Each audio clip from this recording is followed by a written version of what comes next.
भारत के वजीर दाखिला अमित शाह ने एक यूनिवर्सिटी की इफ्तिताई तकरीब में खिताब करते हुए कहा है कि भारत मजीद सर्जिकल स्ट्राइक्स करेगा और पाकिस्तान से मुज़ाकरात का वक्त गुजर गया है। मैं समझता हूँ कि ये मामला सीरियस है, इसको हल्का नहीं लेना चाहिए। अमेरिका हमसे सख्त नाराज है और हिंदुस्तान भी हमसे नाराज है।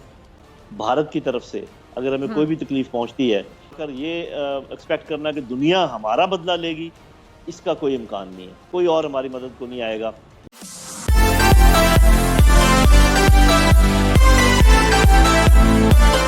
भारत के वजीर दाखिला अमित शाह ने एक यूनिवर्सिटी की इफ्तिताई तकरीब में खिताब करते हुए कहा है कि भारत मजीद सर्जिकल स्ट्राइक्स करेगा और पाकिस्तान से मुज़ाकरात का वक्त गुजर गया है और अब जवाब देने का वक्त है। अच्छा, भारतीय वजीर दाखिला ने यह भी कहा कि एक वक्त था जब भारत की सरहद हमलों की जद में होती थी तो मुज़ाकरात किए जाते थे, लेकिन अब नई दिल्ली दहशतगर्दों के हमलों का मुंह तोड़ जवाब देगी।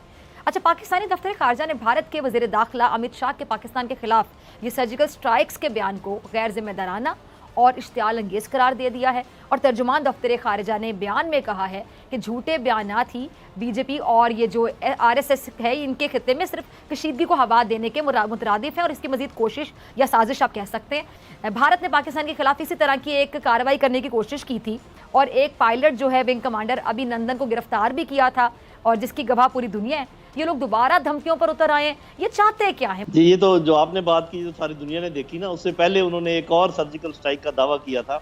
मैं समझता हूँ कि ये मामला सीरियस है, इसको हल्का नहीं लेना चाहिए। उसकी मैं वजूहात बयान कर देता हूँ। देखिए, इस वक्त कौन कौन हमसे नाराज है जी। अमेरिका हमसे सख्त नाराज है और आपको पता है कि जिस किस्म की वहाँ पर उनके सेनेट में बातचीत हुई है और कुछ उन्होंने बातें कही है कि हम इन कैमरा करेंगे, और हिंदुस्तान भी हमसे नाराज है और इन दोनों का आपस में बड़ा गहरा नेक्सस भी है। इनके 13 मुआहदे हैं कम से कम आपस में, जिसमें इन्होंने एक दूसरे की मुआवनत करने का किया हुआ है। उसके अलावा और लोग भी हैं जो उखड़े हैं यहाँ से, अफगानिस्तान से, वो बिला वजह हमसे नाराज हैं। हालांकि वो अफगान तालिबान ने अपना मुल्क खुद आज़ाद करवाया, हमने तो कुछ नहीं उनको कहा सिवाय इसके कि हम उनके साथ बातचीत करवाई, इनके साथ बिठाया, जिसके लिए उन्होंने एक तरफ शुक्रिया अदा करते हैं, दूसरी तरफ डांट डपट करने की कोशिश करते हैं। तो मेरा ख्याल है कि चूंकि पाकिस्तान चीन के करीब से करीब तर होता जा रहा है और अमेरिका और चीन आपस में तो डायरेक्ट क्लैश कर नहीं सकते, हो सकता है कि वो भारत के साथ मिलकर ये कहें कि जी आप कोई कार्रवाई करें, लेकिन उम्मीद है कि भारत बेवकूफ़ाना हरकत नहीं करेगा, इसलिए कि एक तो उनको पता है कि दोनों न्यूक्लियर मुल्क है और कोई ओपन जंग इसमें हो नहीं सकती। और अगर कोई खुफिया जंग करने की उन्होंने कोशिश की तो जैसे आप कह रही हैं कि छोटा मोटा अगर कोई स्ट्राइक हुई तो फिर जैसे जवाबी स्ट्राइक जाएगी वो भी दुनिया देखेगी। और उधर से आपको पता है कि अफगान तालिबान के जो कुछ उन्होंने अचीव किया अफगानिस्तान में, उसकी वजह से कश्मीरी यूथ जो है ऑक्यूपाइड कश्मीर में, इंडियन इलीगली ऑक्यूपाइड कश्मीर में, उनमें एक और जज्बा पैदा हुआ है जी। अच्छा जनरल साहब, आपको क्या लगता है ये जो इस तरह के बयान भारत की तरफ से भारत की रियासती दहशतगर्दी, मकबूजा कश्मीर में और भारत के अंदर जो मुसलमानों के खिलाफ इंसानी हकूक़ की खिलाफ वर्जियाँ हो रही हैं, इन सब चीज़ों से दुनिया की तवज्जो हटाने का हर बात तो नहीं लगता आपको? देखिए, दुनिया की तवज्जो तो वो इतनी ज़्यादा उधर है भी नहीं है, उसकी अपनी वजूहात हैं। हमने कई दफ़ा उसकी बातचीत की है, क्योंकि मैं हमेशा ये कहता हूँ, ये बिल्कुल आपने कड़वा सच बयान कर दिया। बिल्कुल दुनिया की तवज्जो ऑलरेडी वहाँ पे नहीं है जी, क्योंकि देखे ना कि अभी ये कह रहे हैं कि जी अफगानिस्तान को तो बता रहे हैं कि जी आपने ये कर दिया वो कर दिया, जो बिल्कुल मकबूजा कश्मीर में हो रहा है, पूरे हिंदुस्तान में जो हो रहा है उसके बारे में कोई बात नहीं। तो इससे तो साफ पता चलता है कि जो मुनाफिकत है दुनिया की, उसकी वजूहात भी आप भी जानती हैं, मैं भी जानता हूँ, कुछ ज़्यादा हमारे नाज़रीन भी जानते हैं। उनके अपने मुफादात उनको अजीज़ हैं इंसानियत से ज़्यादा। एक बात मैं सिर्फ ऐड करना चाहूँगा, और वो ये है कि अगर हमें कोई भी तकलीफ पहुँचती है भारत की तरफ से, अगर हमें कोई भी तकलीफ पहुंचती है तो ज़रूर बताएं दुनिया को, लेकिन ये वावेला मचाकर ये एक्सपेक्ट करना कि दुनिया हमारा बदला लेगी, इसका कोई इम्कान नहीं है। हमने अगर किसी जबर को, किसी इस्तिबदाद को रोकना है, अपने जोर बाजू से रोकना है। अगर उनको जवाब देना है, हमने खुद देना है, कोई और हमारी मदद को नहीं आएगा।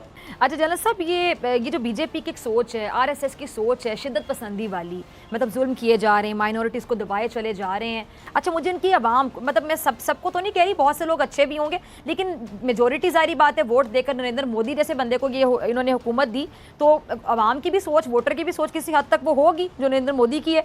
तो आपको क्या लगता है कि इनकी क्या सोच है, ये क्या नफ्सियात है कि ये लोगों पर जुल्म करके, कश्मीर पर जुल्म करके, माइनॉरिटीज़ पर जो भारत में रह रही हैं उन पर जुल्म करके, पाकिस्तान के खिलाफ जहर उगल के, साजिशें करके, ये सर्जिकल स्ट्राइक की करके, दावे करके, इनके जो अवाम है इन पर एतमाद करती है, ये अपना वोट बैंक स्ट्रॉन्ग करते हैं, उस अवाम की सोच आपको क्या नज़र आती है? जी, मेरा ख्याल है कि अवाम में स्प्रिट तो है, लेकिन ये चूंकि एक इन्होंने आग लगा रखी है और जज्बा पैदा किया हुआ है एंटी पाकिस्तान रिटॉरिक के ऊपर, ये जब भी कोई इलेक्शन होने लगता है तो ये इस चीज़ को ज़रा बढ़ा देते हैं। लेकिन इसमें कोई शक नहीं कि वो लोग जो कांग्रेस के हामी थे, वो लोग जो बीजेपी के हामी थे, जो उनके साथ मिलकर हुकूमत करते थे, इन सबको आपने देख लिया कि वो क्या कह रहे हैं। तो वो तो मेरा ख्याल है कि वक्त की सिर्फ बात है, just a matter of time. सिर्फ मेरा ख्याल है कि पाकिस्तान कि मैं कहूँगा कि शराफत कुछ ज़्यादा ही, और बल्कि मैं चाहूँगा कि ज़रा अपनी पॉलिसी को रिव्यू करें कि वो तो हमारे जितने दराड़े हैं उनको एक्सप्लॉइट करते हैं, हम उनके जो क्लीवेजेस हैं उनको हम एक्सप्लॉइट नहीं करते। मेरा ख्याल है कि जैसे कोई तैसा वाला हमारी पॉलिसी होनी चाहिए, और ज़्यादा अच्छा बच्चा बनने की ज़रूरत नहीं है। कलभूषण जो कुछ इधर कर रहा था हमें मालूम है, जो चाइनीज़ पर हमले हुए हमें मालूम है, अफगानिस्तान को बेस बनाकर जो कुछ वो कर रहे थे हमें मालूम है। हमें पूरा हक हासिल है कि हम वो सब कुछ करें उनके साथ जो वो हमारे साथ करें, और हम इस चीज़ के अहल भी हैं।